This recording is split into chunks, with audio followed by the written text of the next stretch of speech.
On the morning of June 22, 1943, 11 of the most heavily armed flying fortresses ever sent into combat lifted away from RAF Alconbury in eastern England. They carried no bombs. Instead, their bomb bays held ammunition, thousands upon thousands of .50 caliber rounds packed into long belts. Extra armor protected the crew positions. A powered turret beneath the nose guarded against head-on attacks. Another turret had been added behind the cockpit. Additional guns covered the sides, belly, back, and tail. In their most heavily armed configuration, these aircraft could carry as many as 16 Browning machine guns. They were called YB-40s. The United States Army Air Forces had created them to answer one of the most dangerous questions of the daylight bombing campaign. How could American bombers survive deep inside enemy territory when no Allied fighter could escort them all the way to the target? The proposed answer was simple. If a fighter could not fly far enough to protect the bombers, perhaps another bomber could. But this bomber would carry no bombs. It would fly beside the formations as a gunship, meeting German fighters with a wall of defensive fire. Among the 11 YB-40s heading toward Germany that morning was aircraft 42 to 5735, a Vega-built B-17F converted into an escort gunship. Her name was Wango Wango. Before noon, anti-aircraft fire would cripple her engines. A German fighter would attack the wounded bomber. All 10 men aboard would be forced to abandon the aircraft over the lower Rhine. Wango Wango would become the only YB-40 lost to enemy action during the aircraft's brief combat trial. She was not lost because she lacked guns. She was lost after damage forced her out of a formation she was already struggling to follow. That was the central contradiction of the YB-40.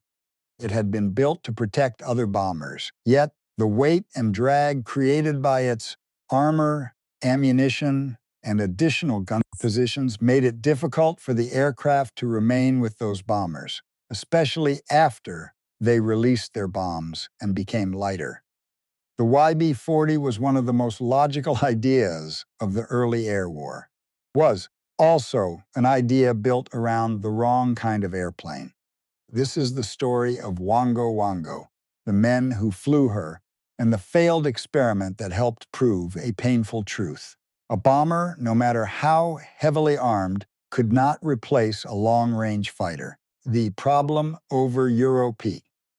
When the United States entered the air war over Europe, its commanders believed that tightly organized formations of heavy bombers could defend themselves in daylight. The B-17 Flying Fortress seemed designed for that doctrine. It was strong, heavily armed, and able to absorb damage that would destroy many other aircraft.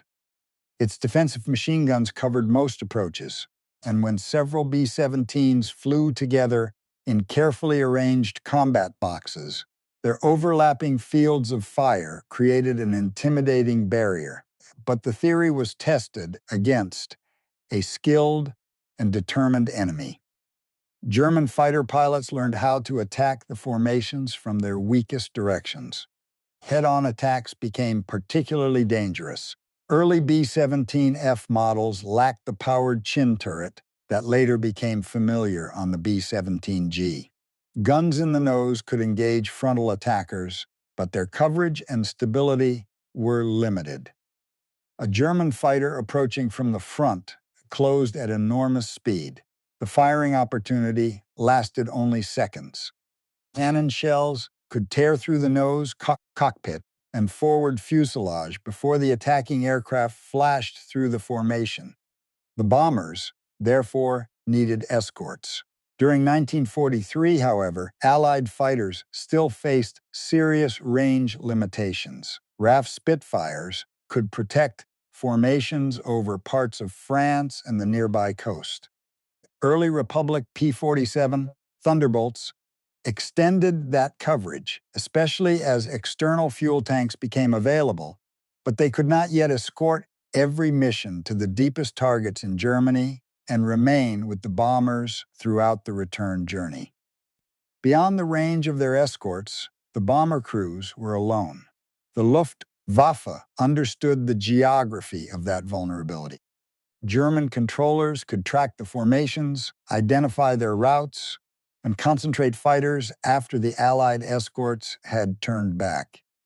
American planners needed an immediate solution. The ideal answer? A fast, long-range fighter capable of accompanying the bombers deep into Germany was not yet available in sufficient numbers. The bombing campaign was already underway, and crews were already being lost. The escort gunship concept offered a possible bridge between the problem and the future solution. Instead of waiting for a new fighter, engineers would take an existing B-17 and transform it into a specialized defender. Its bomb load would be removed. The weight saved by eliminating the bombs could be used for additional guns, armor, turrets, and ammunition. The gunship would fly in the vulnerable positions of a formation, where German fighters were most likely to attack.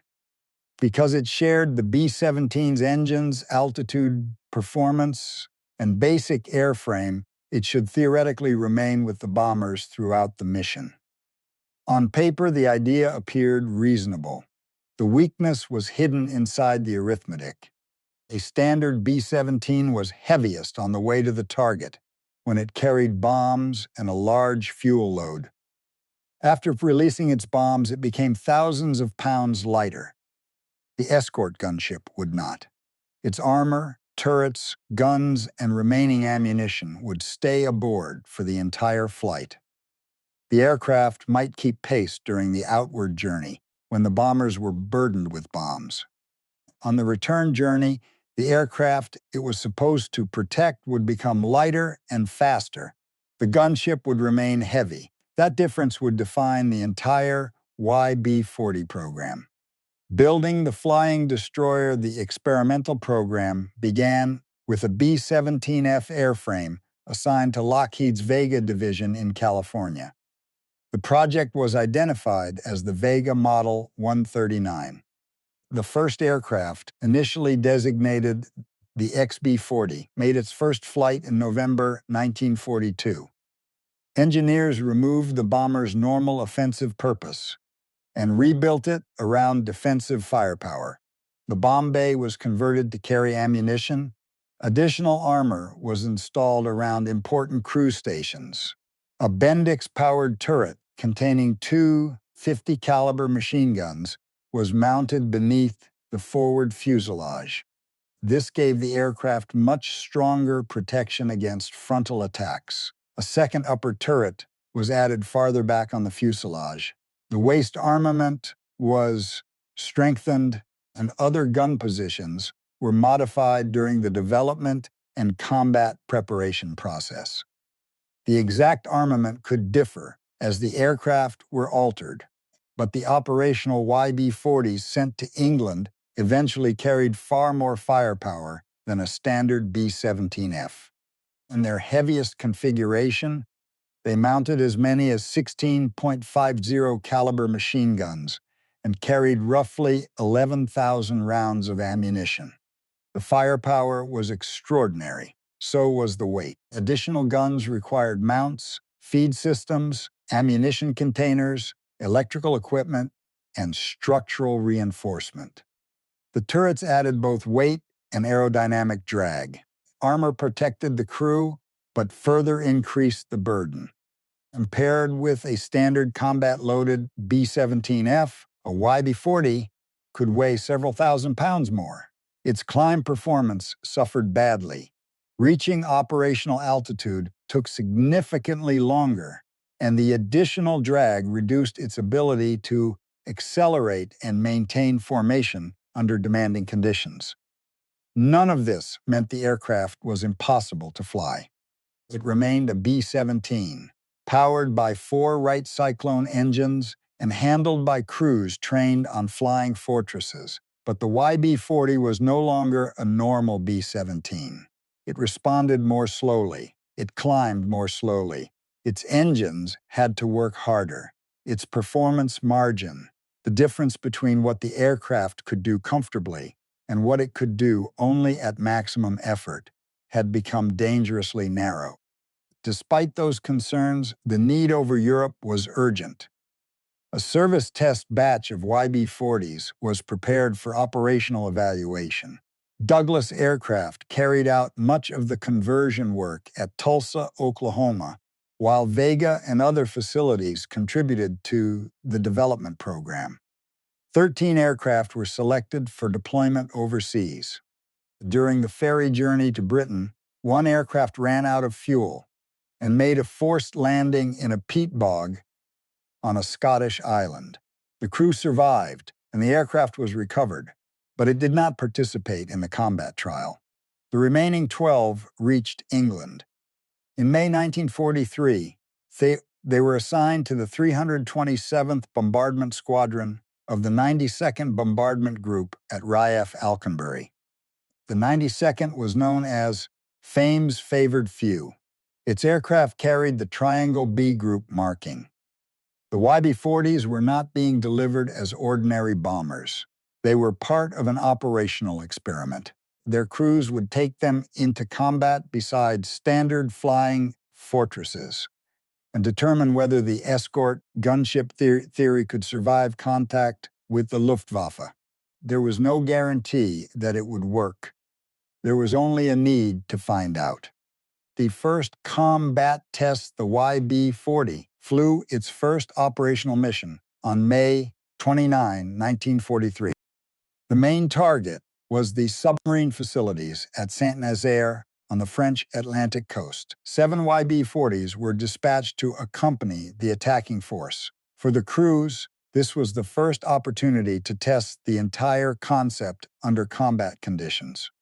The gunships had to take off, assemble with the formation, climb to altitude, cross enemy territory, protect the bombers during the attack, and remain with them on the return flight.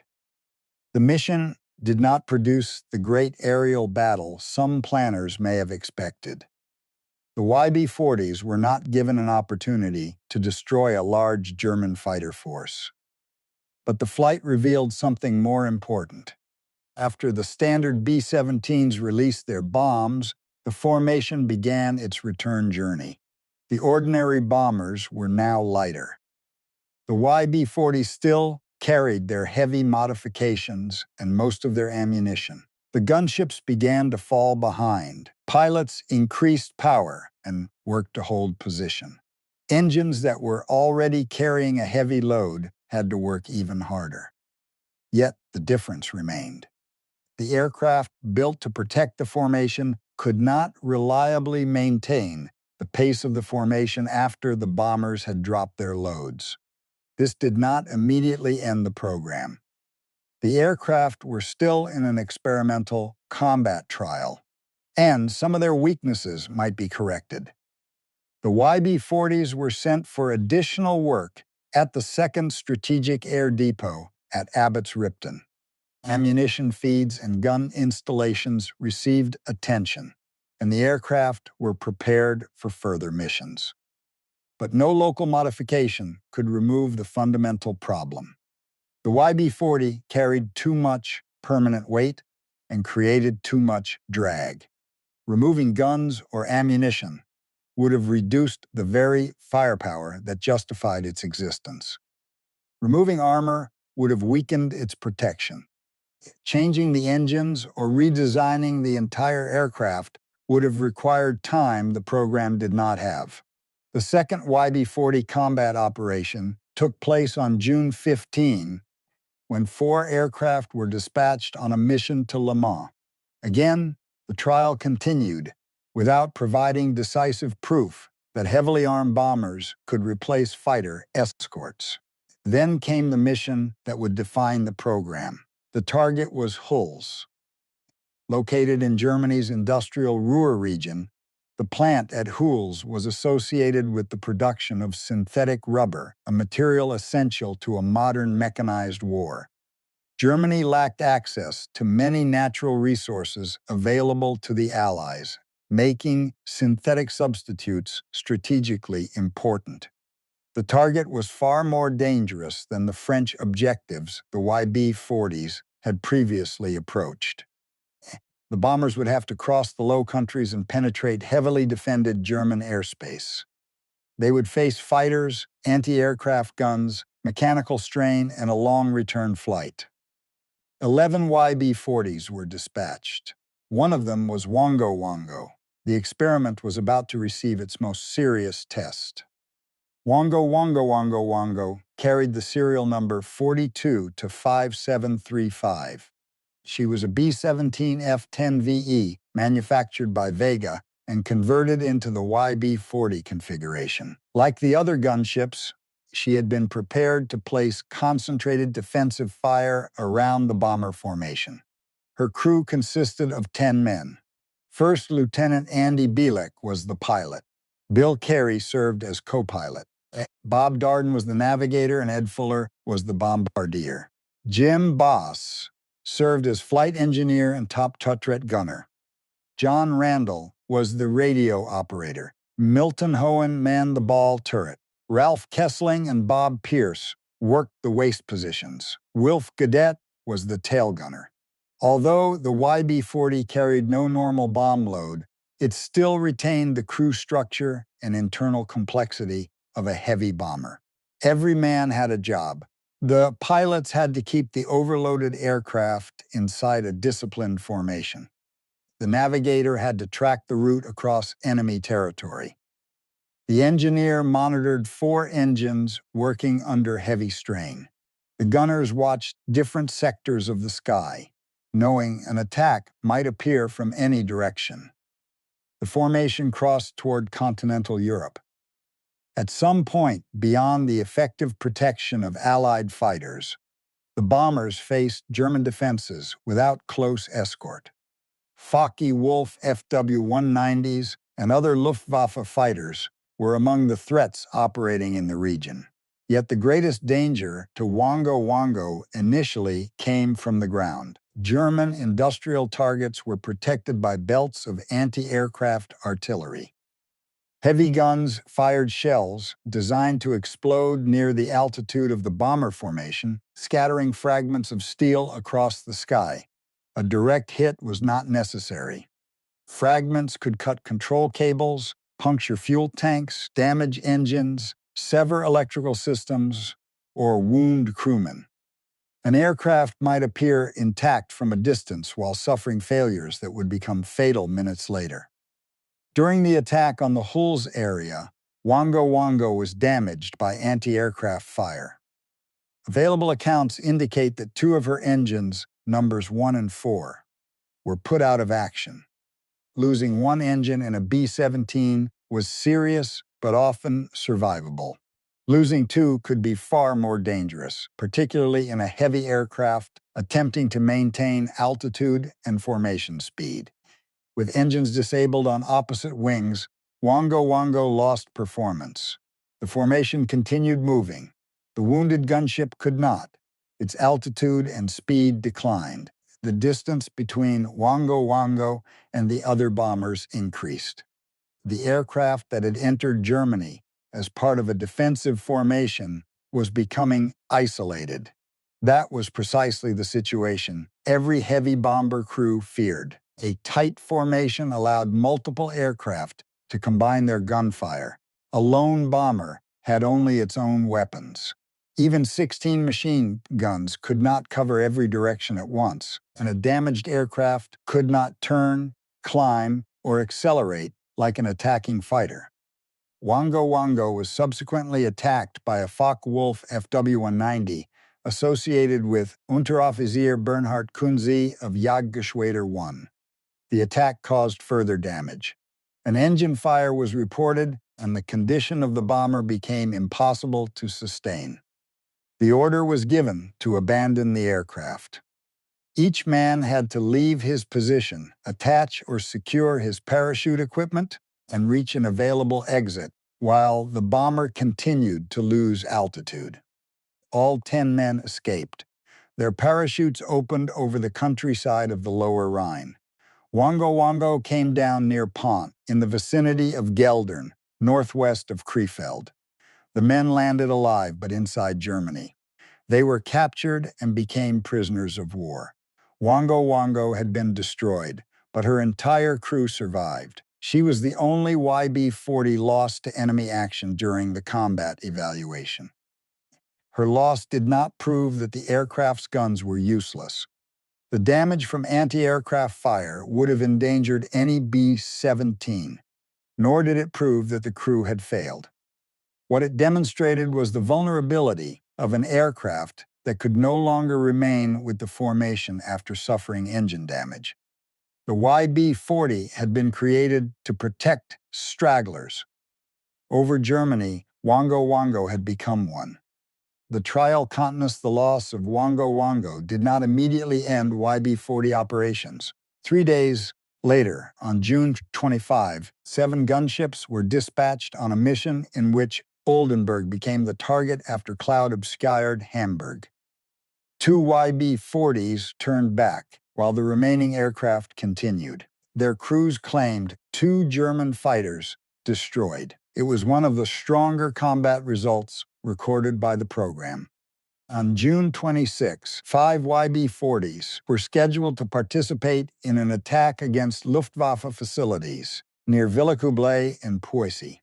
They were unable to form up properly with the bombing force and returned to base. On June 28, 6 gunships were dispatched during another attack on Saint-Nazaire. Their crews claimed 1 German fighter destroyed. The next day, 2 YB-40s were sent toward Villacoublay. 1 aborted, and weather prevented a successful attack on the intended target. Additional missions followed in July. YB-40s were dispatched toward targets at Nantes and Le Mans on July 4. 5 participated in the July 10 operations against the airfield at Cancarpiquet. 5 more were dispatched against Villacoublay on July 14. Weather disrupted several later operations. 2 gunships sent toward Hanover on July 17 were recalled. Another dispatch toward Bergen on July 24 was also recalled because of cloud cover. 2 YB-40s took part in the July 28 mission against the Fieseler Aircraft Works at Kassel. The final credited combat operation of the YB-40 trial came on July 29, 1943, when 2 gunships were dispatched on the mission against the U-boat yards at Kiel. By then, the conclusion was difficult to avoid. The aircraft could defend itself.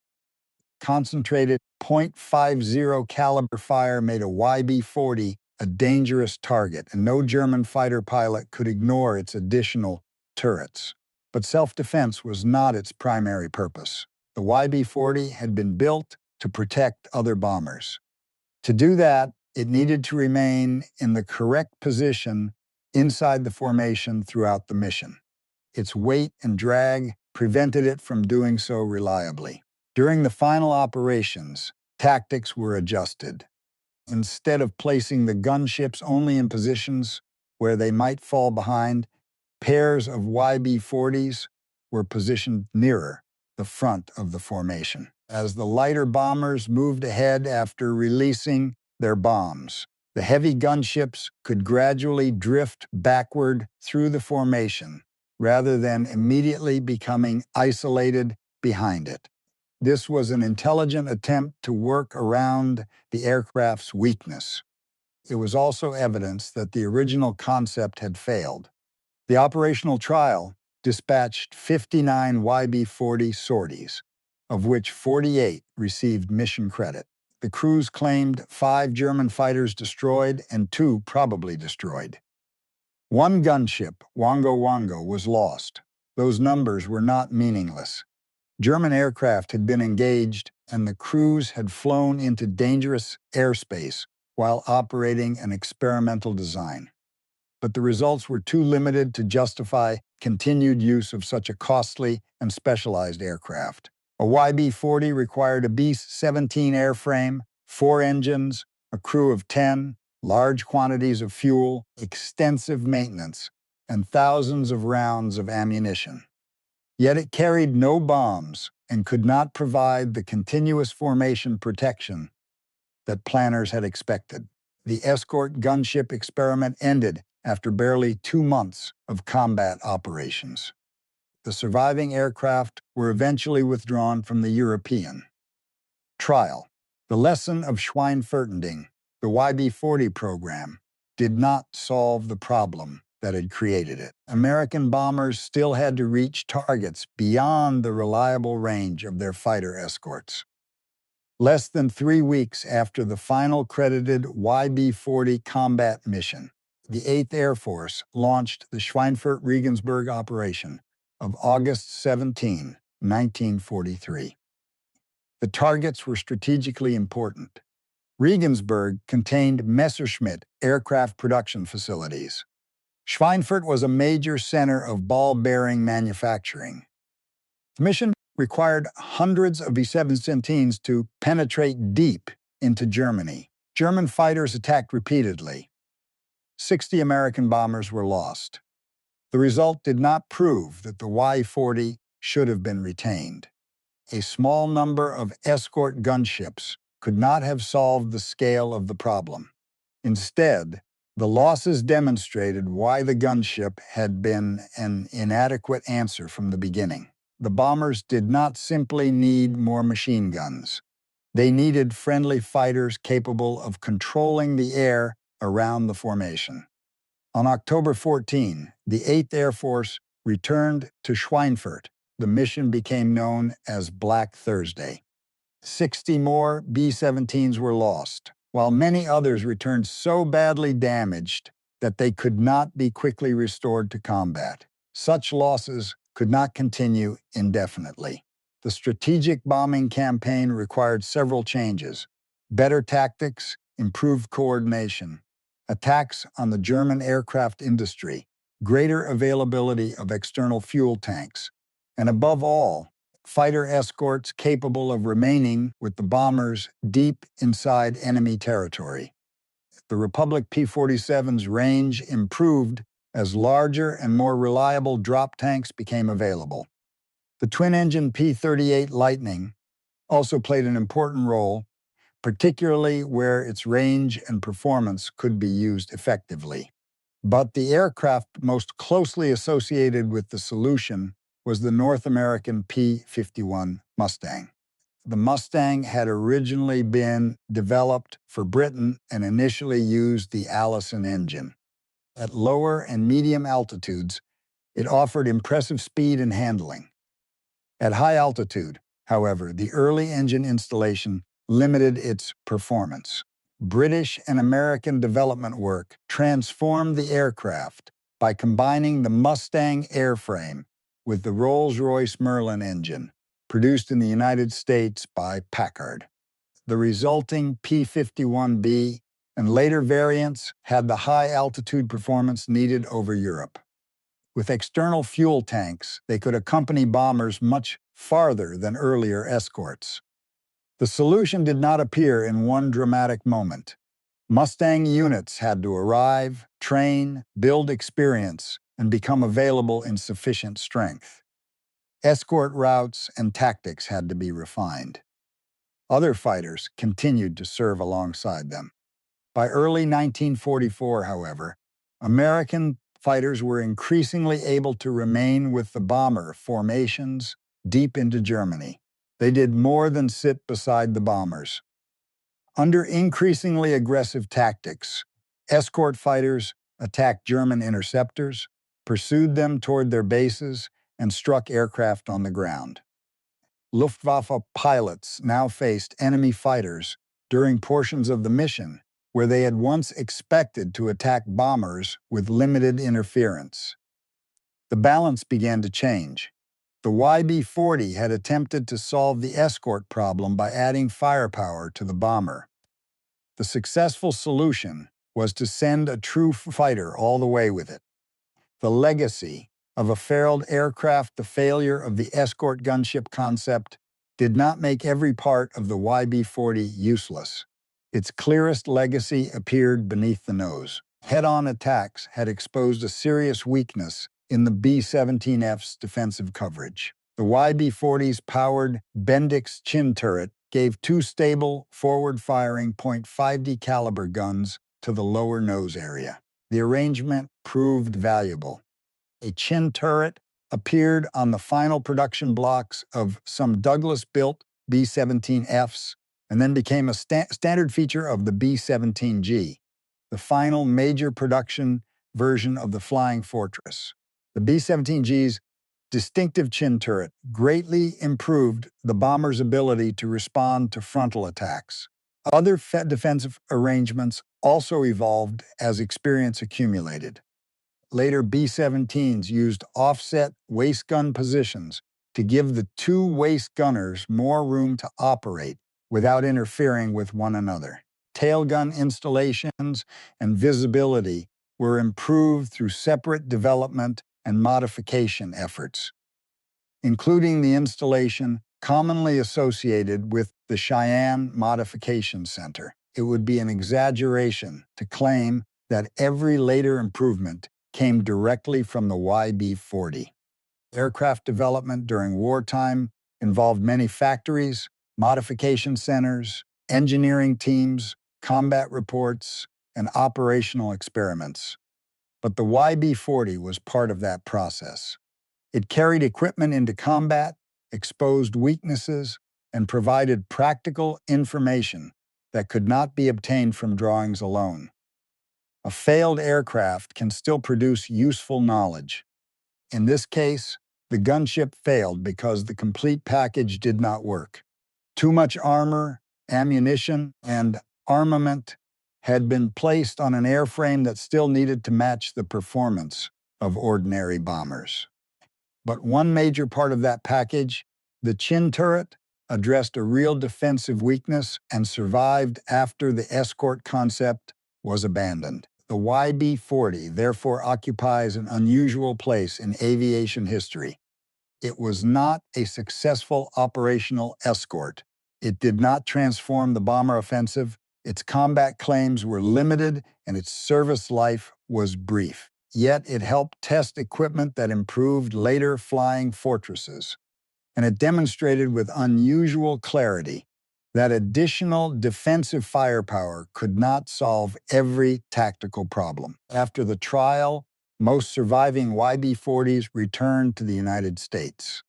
Some were stripped of specialized equipment or used for training and other secondary duties. Tampa Tornado remained in Britain for a time and served as a transport before eventually returning to America. None of the YB-40 airframes survived the post-war disposal process. Like thousands of other military aircraft, they were eventually sent to reclamation facilities and broken up after their usefulness had ended. Former YB-40 airframes can reportedly be seen among the aircraft in the famous reclamation yard sequence filmed for the 1946 motion picture, The Best Years of Our Lives. They appear not as heroic machines in combat, but as obsolete fortresses waiting to be dismantled. It was an appropriate ending for an aircraft created to fill a temporary need. By the time the war ended, the question the YB-40 had been designed to answer no longer existed in the same form. Long-range escort fighters had provided the real solution. What Wango Wango prevented the 10 men of Wango Wango survived the destruction of their aircraft. They spent the remainder of the war as prisoners before returning home after Germany's defeat. Their survival should not be used to make the mission appear less dangerous. They escaped a crippled bomber over enemy territory, descended into fields controlled by German forces, and faced nearly 2 years of captivity. Nor should the loss of Wango Wango be presented as evidence that the YB-40 was defenseless. The aircraft had formidable guns. It could place heavy fire into several sectors, and it was dangerous to attack carelessly. But defensive power was only one part of aerial survival. Speed mattered. Altitude mattered. Formation position mattered. Engine condition mattered. A bomber protected itself not only with its guns, but also with the overlapping fire of the aircraft around it. And once Wango Wango was damaged and separated, much of that collective protection disappeared. Its extra guns could not restore lost engines. They could not recover lost airspeed. They could not pull the bomber back into formation. That was the final lesson of the YB-40. The aircraft had been built around the belief that enough defensive firepower could substitute for fighter protection.